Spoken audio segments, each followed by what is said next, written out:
पुण्यामधल्या सर्वात उंच रायरेश्वर इथल्या मतदान केंद्रावरती जाण्यासाठी कर्मचाऱ्यांची देखील कसरत होतीये।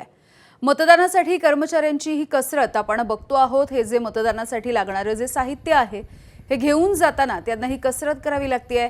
रायरेश्वरमध्ये 160 मतदार आहेत, त्यासाठी सध्या कर्मचाऱ्यांनी या साहित्यासह चढाई केली आहे।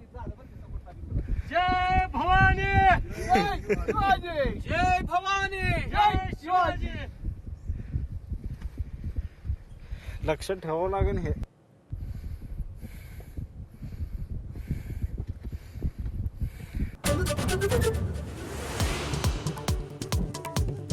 भाजपने मुंबई महानगरपालिकेसाठी मराठी उमेदवार दिल्यामुळे आम्ही अपशकुन करणार नाही। उद्धव ठाकरेंसोबतच्या बैठकीनंतर किशोरी पेडणेकर यांचं सूचक विधान। भाजपच्या रितू तावडे मुंबईच्या महापौर होणार। प्रदेशाध्यक्ष अमित साटम यांची घोषणा। तर शिवसेनेचे संजय घाडी यांची उपमहापौर पदासाठी निवड। 11 तारखेला औपचारिक घोषणा।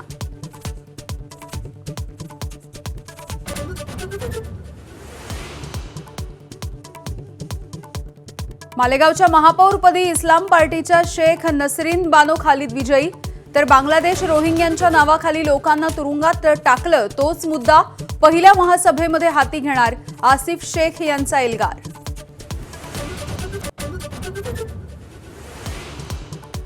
मालेगाव महापालिका इमारतीची 4थ्या मजल्यावरून लिफ्ट खाली कोसळली।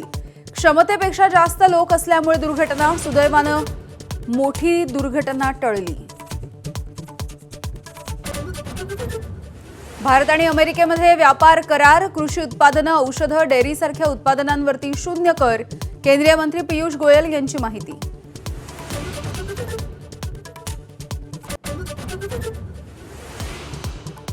सोन्याच्या दरामध्ये पुन्हा 2,500ची वाढ। सोनं प्रतितोळा 1,54,500 रुपयांवर। तर चांदीचे दरही 5,000 वाढले। चांदी 2,60,000 रुपये प्रति किलो।